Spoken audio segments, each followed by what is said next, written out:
Okay, sorry for the delay. We usually like to start right at 7, but the library computer was being finicky tonight, so yay! Okay, so Mo, you're ready to go? You know what to do? Okay. Well, we're not starting exactly yet, but anyway. So I want to thank you all for being here tonight. My name is Sandy Golding, and I'm president of Beaches Watch. And for those of you that are not familiar with our organization, we're a nonprofit civic group here at the beaches. Our membership is Atlantic Beach, Neptune Beach, and Jacksonville Beach. And our focus is on educating and involving citizens in the issues that come before our local beach governments, as well as some state issues too that have an effect on our beaches' quality of life. So I want to thank you for coming tonight. We have these meetings monthly, the first Wednesday of every month. So I encourage you to come to others as well. I hope you all picked up an agenda when you came in tonight. If you didn't, there are some on the table back there. On the back of the agenda is contact information for our beaches elected officials, so you know how to get in touch with them if you have any questions, comments, or concerns. And I want to recognize the elected officials we have here tonight. We have Mayor Harriet Pruitt from Neptune Beach. And we have Janelle Wilson from Jacksonville Beach. And Maria Mark from Atlantic Beach. Okay, and just real quickly, I want to make some announcements. These are on the agenda, but still it's information that I want to make sure gets out to everybody. Of course, we had elections last night, and I'm sure everybody, is tired of elections. So the only thing I'm going to say is that Jacks Beach had elections. Right now, the mayor's seat is going through recount because it was so close.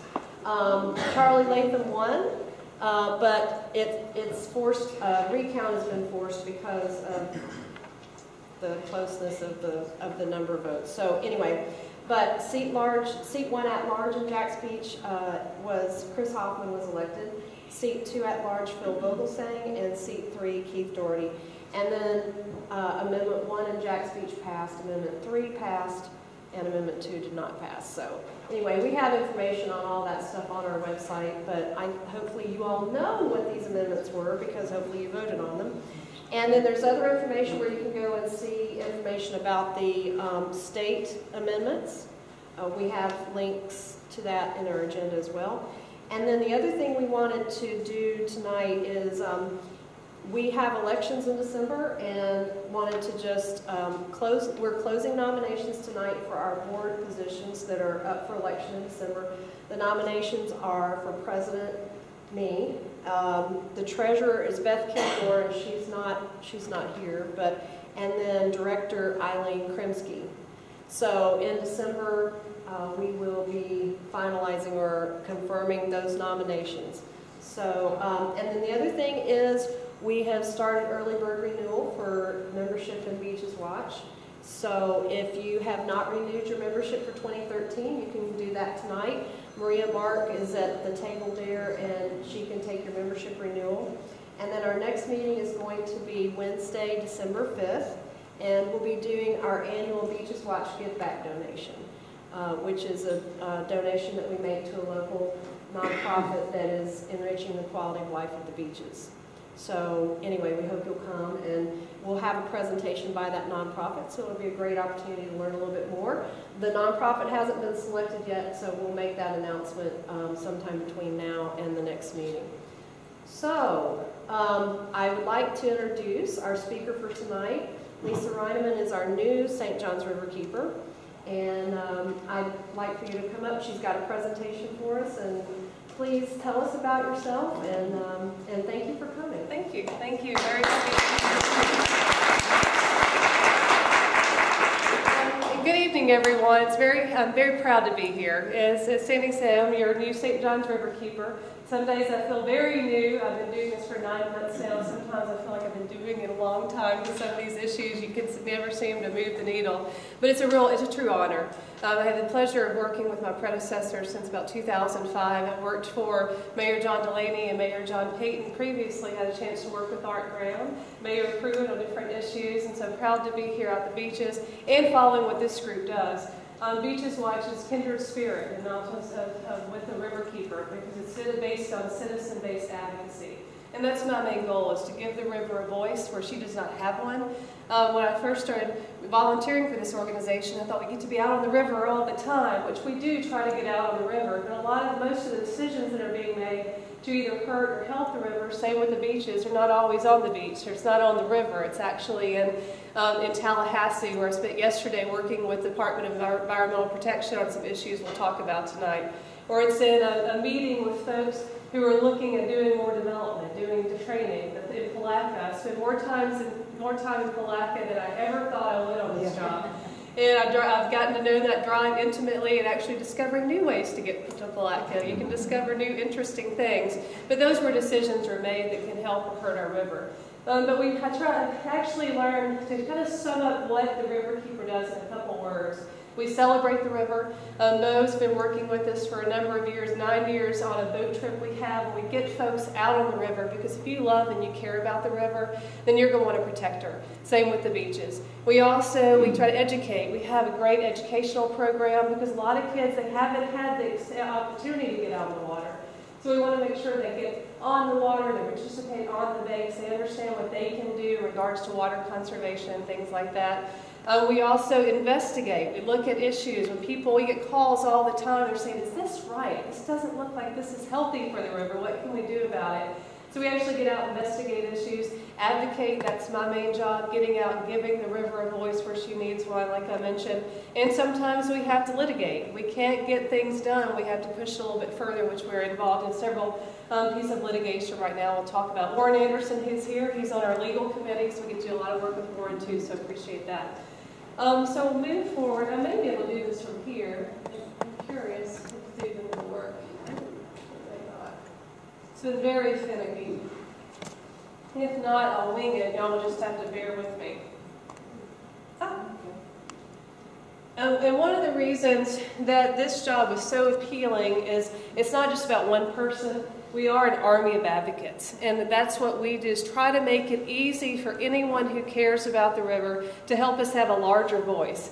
As you know, in politics, numbers matter. We've all been tracking a lot of numbers. I unfortunately stayed up till 3 o'clock tracking numbers and watching speeches last night, so bear with me if I'm a little bleached today. But it is about numbers. The bigger voice we have, the more work we're going to get done. So we appreciate all of our advocates that come out and help us protect the St. John's. And it's also about future generations. These are my 2 captains that rule my life, and we try to get them out on the water anytime, because the decisions we make today, they're going to either celebrate, and their kids are going to celebrate, your kids and grandkids will celebrate someday, or they're going to have to pay the price. The cheapest way to protect these resources is make good choices now. It's much cheaper to protect our natural resources than to have to restore them in a future day. As I mentioned, we do a lot of investigation, and then we take whatever actions need to take place. One of the most alarming calls I've received recently was a gentleman that lived on the Ortega River, and he said, my neighbor is pumping out his septic tank directly into the Ortega River. He's a friend of mine, I don't want to get involved, but can you do something about it?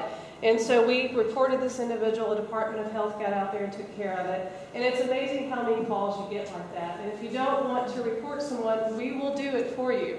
We'll find the right person to do it, and we'll track that activity. And we were able to make sure that that gentleman knew that's not a good thing, and here's why. And by the way, we have to pay for those cleanups. Whenever what things we put up that the local governments have to pay to take out, and as your elected officials all know here, it's not an inexpensive venture. So we make sure we look at these issues, and we go to public meetings to address them. And if we don't have the resources to do the investigation, we partner with the Coast Guard, with DEP, someone that does. We also have a river patrol group, which if you have a boat, if you have a kayak, or if you just like to hike along the river, you can help us investigate issues and be our ears and eyes out in the St. Johns River.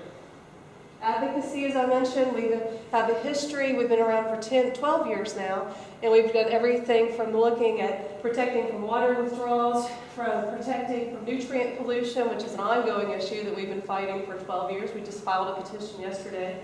And also fecal coliform, which is a big problem in Duval County. There's lots of failing septic tanks, and septic tanks are extremely, as Art knows, to get off the river. There's 16,000 within 300 meters of our tributaries just in Duval County alone, and it's also issues on a lot of our tributaries upstream as well. So it's a big problem. We need better protections in place. As I mentioned, education outreach. We have resources for the guidebooks, for our website. If you haven't been to our website, go to sorry, that's not right. Go to St. John's, just stjohnsriverkeeper.org. And actually, you can do a virtual tour of the river. The river's much different upstream. It's 310 miles long, so it's very cool. And if you don't go on a boat trip with us to see it, you can do a virtual trip, see what it looks like, and hopefully come out with us in the future. But check it out. You can also sign up for email updates so you can see how you can send emails, write letters, and help us out on these issues. But we have serious problems. I hate to sound the alarm every time I go out because we don't want to scare people away from the St. John's, because it is a great experience. It's a wonderful resource. It's a great opportunity to fish and play and go out the boat on. But there's also serious problems that impact not only the St. John's but all of Florida waters. This is what I got involved with the Riverkeeper back in 2005. I don't know how many of y'all saw the green algae bloom, the green monster that we had in 2005. It's quite alarming. You couldn't deny it. Something's out of balance. Something's out of whack with the river. This was the one in 2009. This is Christopher Creek, just north of Epping Forest. And this was on Julington Creek in 2010. The fish kill immediately following. This fish kill probably got more attention from elected officials than the green monster did in 2005. And one of the issues, we continue to have these blooms as we're putting too many nutrients in our waterways. In fact, back in 2000, and actually in 1998, the EPA said all states that have nutrient pollution problems, you must have stricter standards. You must have true limits on how much nutrients, how much nitrogen, how much phosphorus that feeds these algae blooms on your waterways. And so for 10 years later, our state had gone back and forth. They never developed these standards. So we, along with several other groups, we actually formed a coalition. We sued EPA. It's EPA, you're not making the state do what you told them to do 10 years ago. That resulted in a settlement with EPA, and EPA said, state, these are your rules. If you're not going to develop them, we'll develop them for you. The state said, well, wait a minute, we'll do it now. We'll do it if you're going to force us to do it. They did a much weaker version. This has been in and out of court. We actually finally got to a place where the state was working with the EPA.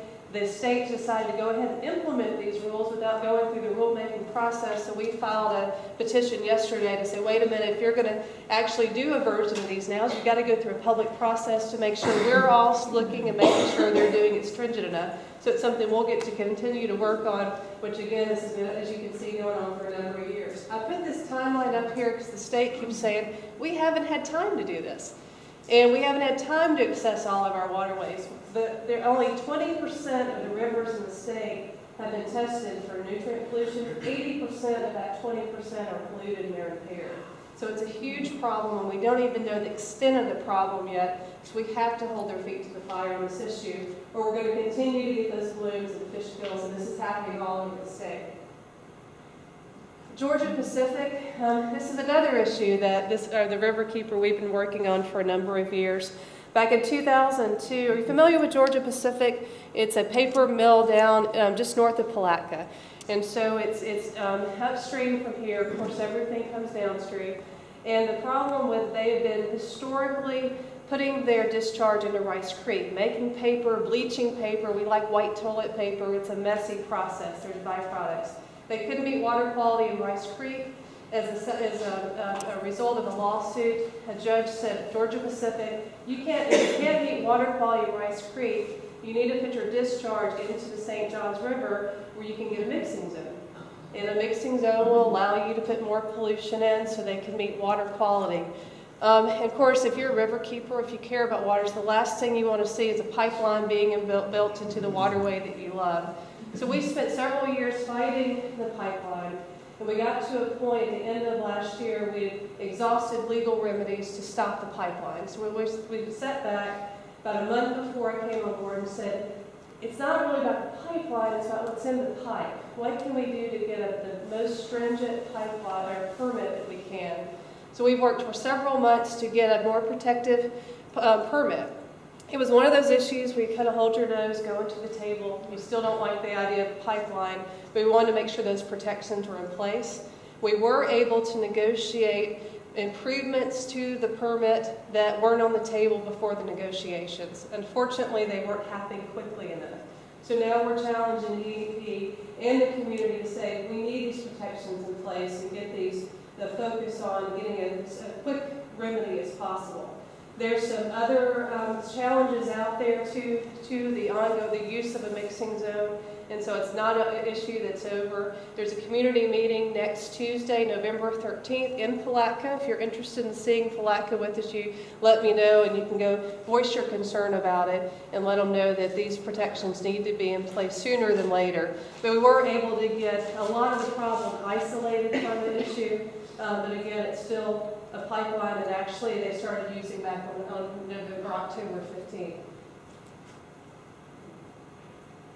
Silver Springs. How many of y'all have been to Silver Springs? Most people that we talked to have been to Silver Springs. It was our first landmark in the state of Florida. It's a national landmark today. Back when I was 8 years old, I traveled here from Arkansas, and it was the first time I experienced the magic that is Florida. Unfortunately, that magic that we're all used to and that Silver Springs is famous for is dying on our watch. I took my 2 boys back for spring break in March of this year. We went on the glass spot on boats, and you literally had to hunt for fish. When I was young, you just went and looked in, and you could see fish. It was like looking into an aquarium. And unfortunately, the fish population is down 98%. And it's due to the fact that the flow is reduced from overtaxing the aquifer, and the pollution, the algae is increased because we're putting too many nutrients into the system.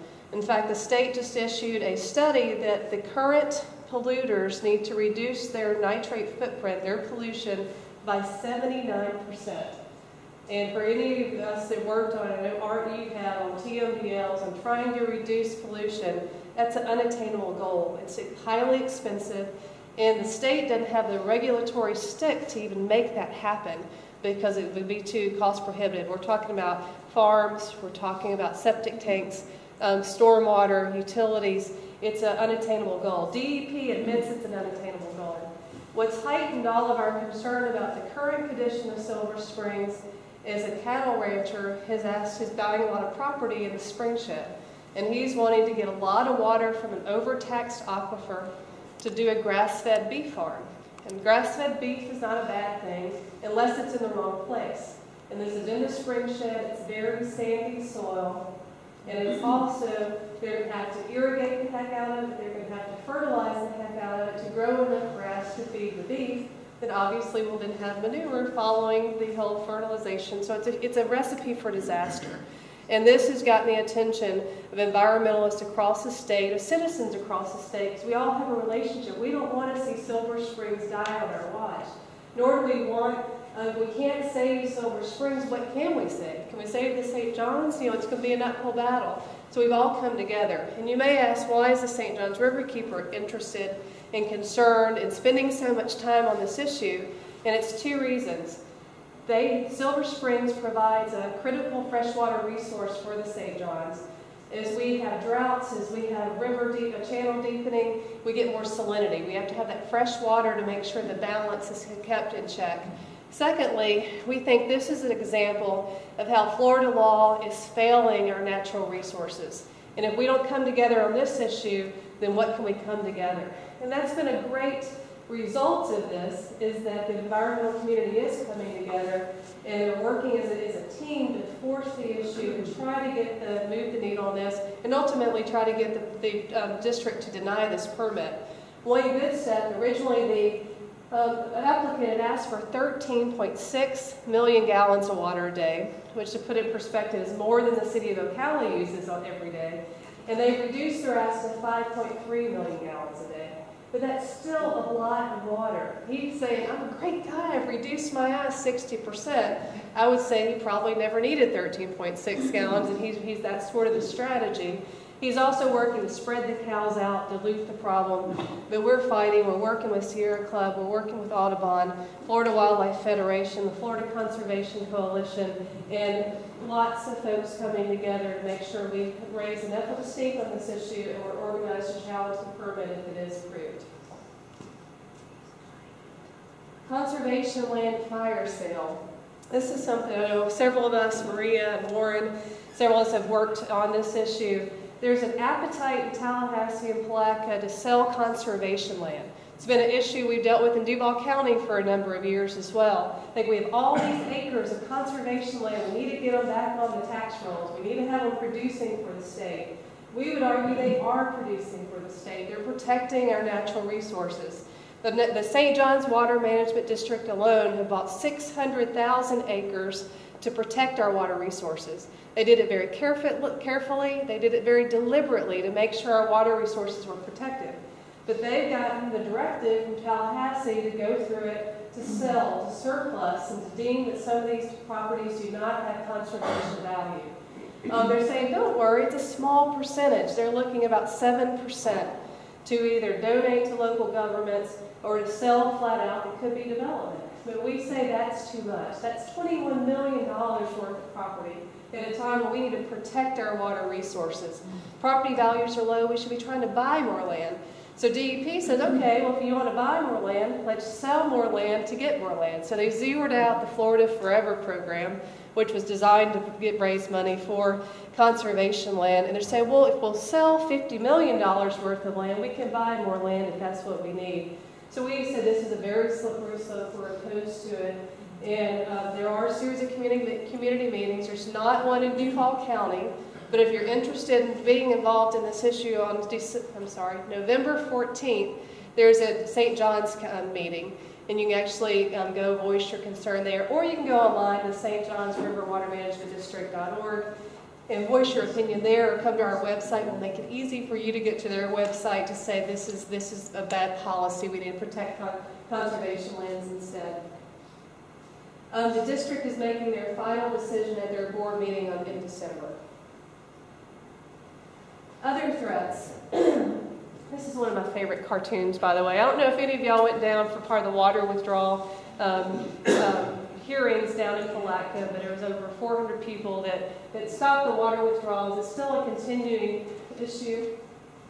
Let's see. And with the economy slowing down, there hasn't been a lot of permits asking for water withdrawals.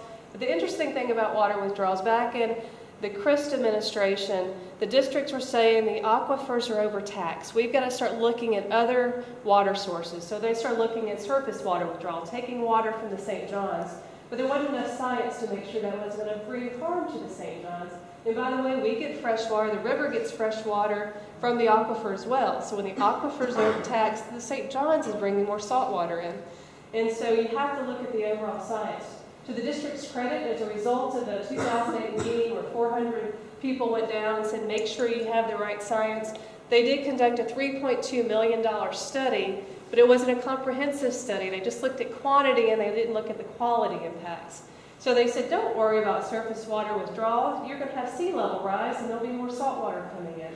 And don't worry, there'll be more development, so the development will produce more stormwater runoff, which will go in the St. John's and add to the level. And they focused on the level and not the water quantity side. And that's not a true study that will show you results. It's a good start, it's a good foundation, but it doesn't go far enough.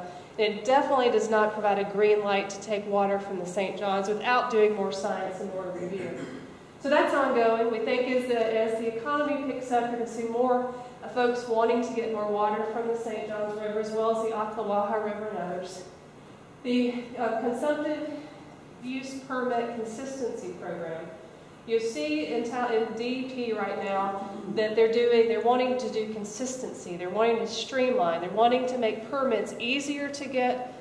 They want to make them where you can get them more quickly, and they're wanting to make them much longer. And the problem is there's still a lot we don't know. If you have longer permits, you kill any flexibility you have to react to aquifer issues and new science that comes to light. If you have them easier to get, you can sometimes streamline them too much where you're throwing the baby out with the bathwater, and you're taking out the very reason the regulation is in place and the permit's in place. What we found on the Environmental Resource Permit, the ERP program, they're actually taking out any accountability, and they're putting so many loopholes woven into this consistency program that you're going to have folks that have no accountability to make any improvements. So we feel, based on our initial research, that they're actually going to impact in a big negative way water quality, and we're looking at trying to pull the mystery out. They made it 100 pages long, so to be able to get in there and get into the detail is like finding a needle in a haystack. But we're committed to do that. We're working on with a team of folks, again, from this coalition to figure out exactly what's in this 100 pages, because every time we uncover one thing, it starts unraveling another, and it's taking, again, the accountability out of the reason these permits are in place.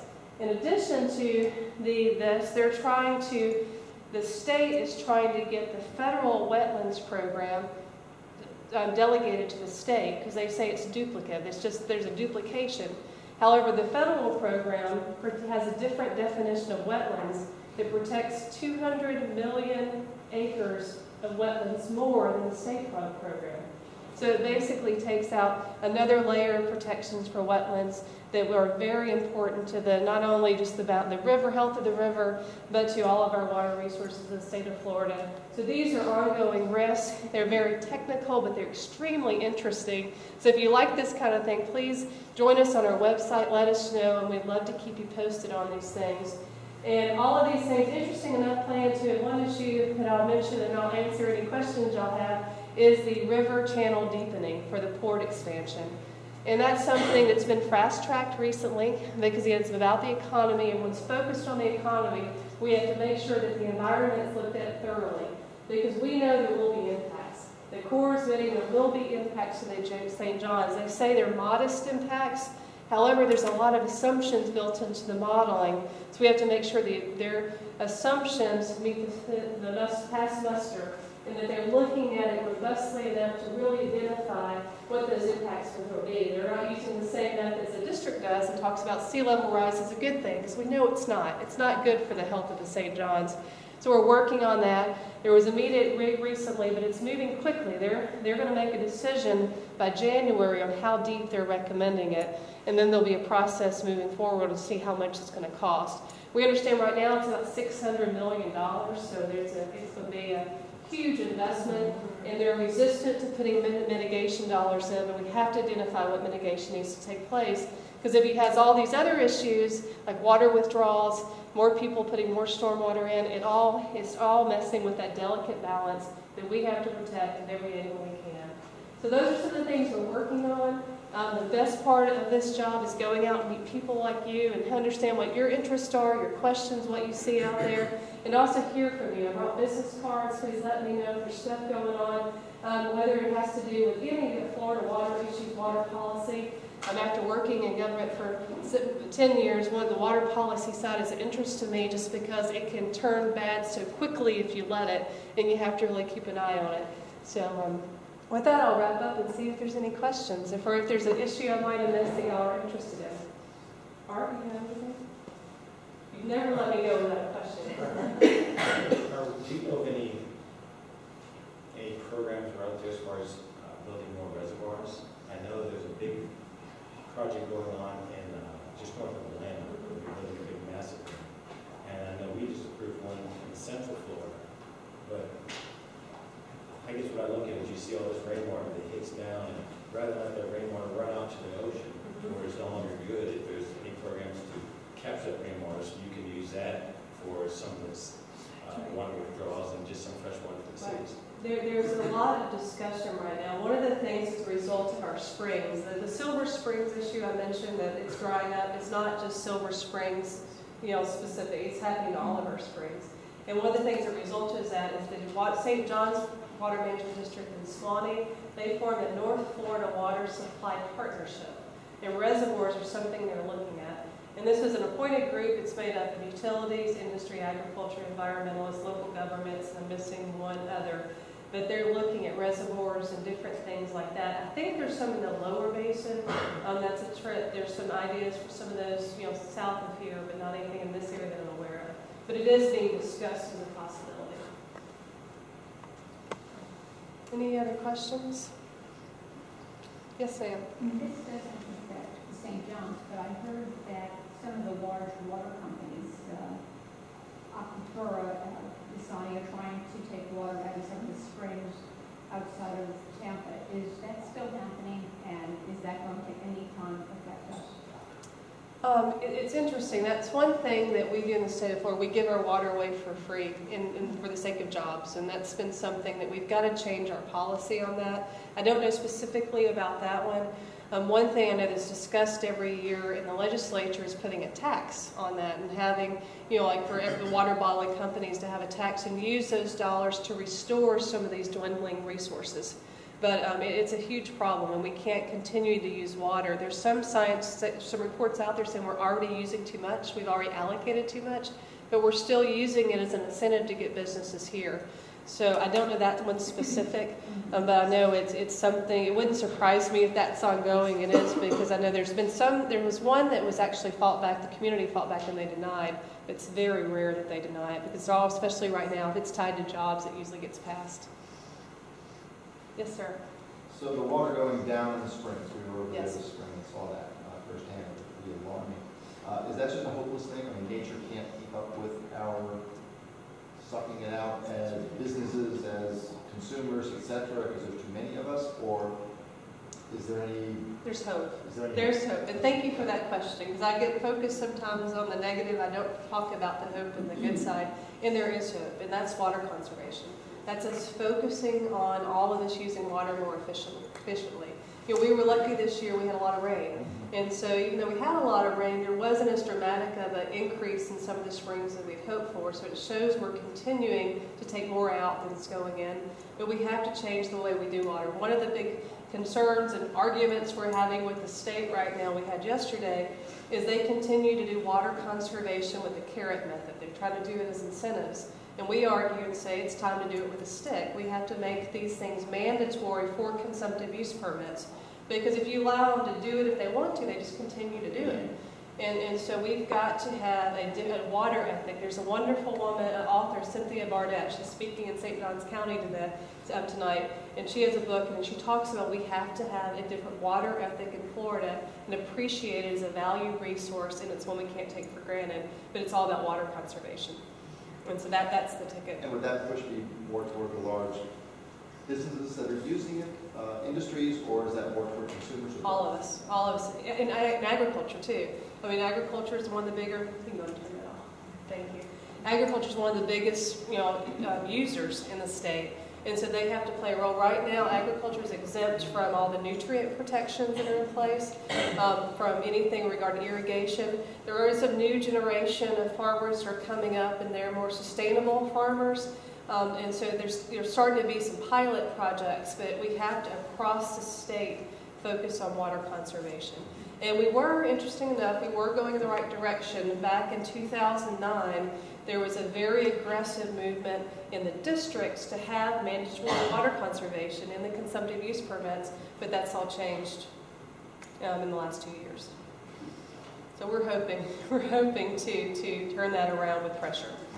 So again, that's something, especially with the consumptive use permit, once they start having public hearings on this, that's when we need to spread that, where we have to have mandatory water conservation. The problem is the utilities and industry and ag, they have a louder voice than we have right now. On Springs issue, next Tuesday, November 13th, if you don't want to go to the Georgia Pacific meeting with me in Palatka, there's a wonderful program at the main library in downtown Jacksonville. John Moran is a fantastic nature photographer, and he's documented the springs in the state of Florida over the last 30 years. He's presenting at 5 o'clock at the main library his photo exhibition that shows, hi Linda, that shows the springs then and now. And he has a very passionate, compelling presentation, and you can't argue with the degradation that's going on with these springs. The Lake Bloomers Garden Club is putting it on, but he's a phenomenal speaker. If you can't make it to the main library next Tuesday, we have his presentation on our Facebook page, on our website, and you can check him out. But he's really focusing on shedding the light. These things are drying up. They're being polluted. They're choked with hydrilla and algae and brown algae. And so the pictures really obviously speak 1,000 words. Yes, sir. Are there, I was wondering if there's any studies going on in relation to the springs that you were talking about, with as far as the karst topography here, yes, and the difference in like the Ogallala aquifer, with how fast different pollutants from agriculture and everything are entering the aquifer and actually affecting water quality in the aquifer and the ground. They're going much more quickly than anyone imagined. The problem is there's competing studies out there, and it's such a difficult environment because it could be very different here than it is here. Because there could be a pocket in the karst environment here that's going directly to this spring. You could go 10 feet over and it's going in a different direction. So one of the challenges, there's competing science, competing scientists. And I think you'll see with the Silver Springs permit for the cattle rancher, you'll see those scientists going at it and having that detailed conversation publicly. And you see it already, especially in Ocala. There's a lot of stories. We have an ilovesprings.org website that's sort of a clearinghouse for information. Check that out if you're interested. And you'll see some different sides of the scientists and how it argues. One of the things we're trying to look at is doing a dye test. Because a dye test, you can actually put dye in this here and see where it comes out. And it may go directly where you think it goes, and you may never see it again. It's that dynamic. So what we're finding, that the most interesting thing we've found with all of these different technical science hydrologists looking at it, there's more we don't know than we do know. And that's where we're saying, put a halt on this. You can't approve something until you know more, especially when you look at the condition of the springs. So that's an answer saying we don't know. There's a lot, but it's very interesting. Another theory is there's Rainbow Springs. It tends to be starting to get more water. They think there's been a shift and that Rainbow Springs is pulling water away from Silver Springs. And so there's been a change. What the Swanee River area say that we're taking too much water out in Duval County, and we're starting to suck away water from the Swanee River area springs. So you're starting to get some battles between water management districts as well. And I think it's just beginning. In Georgia, just north of here, they put a moratorium on consumptive use permits until they get a handle on it. And so it's interesting that they're being more progressive in protecting them than we are, but we're hoping to change that. Any other questions? Yes, ma'am. You know, what surprised me, I did the HTW for 7 years in the 1970s, and always, no matter where I traveled in the world, the Florida Springs were the most exquisite and beautiful places in the world. And I took my children there probably through the early 90s. And I didn't go back until maybe about last year, and I couldn't recognize it. It was not just low, it was black. And I felt like I've lost a family member. I mean, I went through a very grieving period, feeling like I had to leave the state. I had no idea, and I don't know how I didn't know. Because I read all the time. And I had seen the National Geographic article back in the 90s when they featured it, and I said, oh no, my secret's going to be out. And now you have to go down to the Mississippi. And there are doing studies out of, I ran into some biologists from Florida State working with that area. And that area hasn't seen the growth that we've seen. So their springs are still looking pretty good. But as far as I'm concerned, I don't even call it a spring anymore. It's a black hole, and the whole river is just slime. It's alarming. There's some amazing photos from I don't even know how many. I want to do something about it. I have found out that there's so many groups out there. Are they consolidating now? Yes. That's been, again, one of the best things to come out of this thread is that we're all working together. Everyone's focusing together. We're working together on proactive legislation. And instead of us all working as individual groups, we're having a solidified voice. And so it has been a galvanizing moment. And there's so many photographs, there's so many experiences like that. Most of us have had an experience where we've gone back and were alarmed with what we saw. In Silver Springs right now, all of the eelgrasses, and so if you pull them up, they're just coated with brown algae. And go to ilovesprings.org, you can also see photographs from the different springs. And it's heartbreaking, but we can turn it around if we work together. But we have to voice that to the elected officials and make sure that they don't. Last year we just asked for status quo. Just don't undo any of the regulations. But they rolled back 40 years of environmental regulations, and they're still trying to do more. Well, thousands of students went down that spring before it was a state park, and I think they're all my age now. They're all in their 60s, and they just don't have any idea what's happened to it. I think that if we got out the voice of what's happened to something like that, that maybe you might see some more support too, going through the associations, the alumni associations too. Because I was just devastated. I had to stay. I took my friend from out of state because I take them out of state, and I had to keep my eyes above the water level, and that hasn't changed too much. It's still beautiful. I mean, it's just a magical place. And like I said, I've been at many places in the world, and there was nothing like this springs. There's a chart that's actually on DEP's website that show all of the springs that aren't in national forests or parks that are protected. They're all in here. They're all over the limit already, but we can bring it back. But it's a matter of focusing on all of us taking responsibility, industry, ag, utilities, all of us as residents. We have to focus on doing best principles. So it's very easy to do. It's just educating ourselves. We have beautiful plants in Florida that don't need rain, that don't need irrigation, they don't need fertilizer. You know, native plants can be beautiful. People get scared and think it has to look like a desert. Well, not where we live. You can have beautiful yards. I mean, St. Augustine grass and these people with these 7,000 square foot homes where 2 people live with yards that they use the water hogs out of, if you read the water hogs, they use millions of gallons of water a year to keep their lawns. Right. We put 50% of the water that we pull out of our aquifer on our lawns, on our golf courses, and on our crops. Yes, sir. I guess this is the part of church where it passed a collection thing. How is your organization funded, and how can us philanthropic people at the beach help you move forward? Thank you very much for that question. We are a membership-based organization. We do not accept government dollars because we want to be able to hold governments accountable. So it's all private donations, memberships. I do have membership forms in the back if you'd like to join on. You can start out as $30. You can go up to any amount you please. We also have a great event on November 16th. It's our big fundraiser. It's the Oyster Roast. And it's a phenomenal event. If you like oysters, it's extraordinary. If you like alligator, we have a big alligator that's been donated. We're going to have alligator ribs. They're going to be boiled. There's bluegrass music. If you like art, there's a phenomenal silent auction that you can participate in. And it's just a fun night where you see a lot of like-minded people. I haven't missed one since 2005, and so I hope you all can join us for that. And there's boat trips, you know, getting people out, spreading the word, talk about water conservation, share ideas. You had a great idea, take my card, email that to us, let us know how we can help spread the word. And we'd love to have you on as memberships as well. So thank you for that question. Yes, ma'am. Well, we had boat trips from here, from Village Boathouse this summer. Yes, that's a new partnership. You could join your group and do a boat ride, and that was very interesting. I love to see everything. When it was quiet, and we saw dolphins. I did want to ask, what day did you say the Moran, the photographs and all that? It's the next Tuesday, November 13th. And you can go to our website and get the details on that. There's a reception at 4:30 and it starts at 5.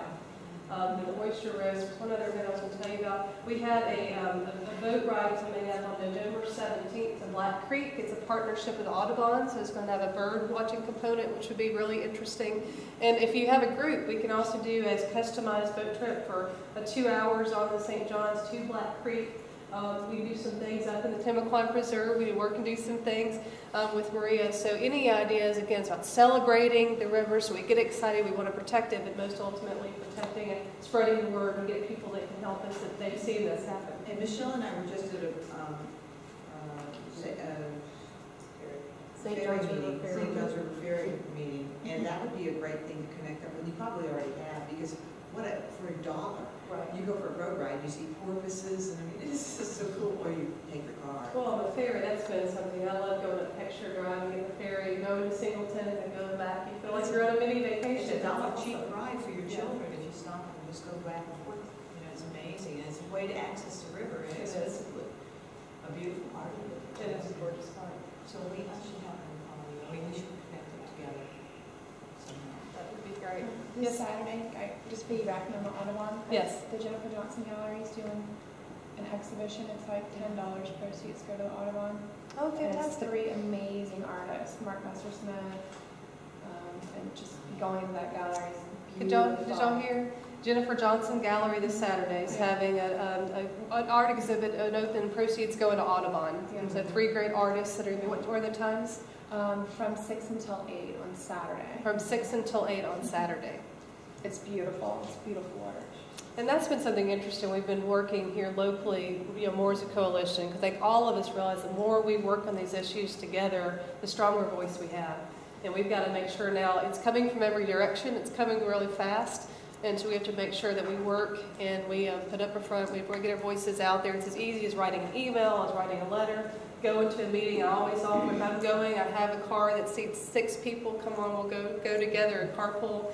And it's a lot of fun when you're talking about something you care. And Mo can tell you, she's been around doing all kinds of great stuff for us for a long time. And thank you, it's good to see you tonight. And with that, anything else? And thank you for inviting us out. Thanks y'all for coming out after a late night last night. I know everyone's probably tired. Just the question I have is, would the St. John's River Water Management ever consider having a meeting in Jacksonville? They I know have. their offices are in Black. That's Right. why. We're just talking, it's just like so much Yeah. harder for like young people, but you know, like. It's interesting.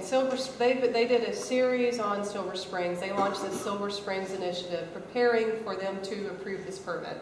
And so they're trying to grease the way for them to approve this permit, which we will challenge. But they are only having these meetings at 10 o'clock in Palatka on a Tuesday. And the board chairman said, well, where's all the people that care about this? I don't see them out in the audience. You can imagine him saying that. And so we said, well, if you want to see people, bring it. So we requested them to have a Springs meeting in Jacksonville and one in Ocala. And they said they would do it. They're not going to do it till the first of the year. And we're like, well, is that going to happen before or after this permit? Because something's going to happen with this permit in the next 2 weeks, and the clock will start ticking. And so we're going to make a formal request again at their board meeting on Tuesday. So it's hard because we can rally people to go down there. We've done it before, but we don't want to ask people to take off work, especially if they're not taking a vote that day. And it's not fair for them. They need to come. So yes, we've asked that. And if there's other issues like that, we will, because they've got to bring it to the people. They talk about transparency and openness, and the only way you really do that is you make it convenient and easy for people to come together. So I'll let them know I heard that again from you.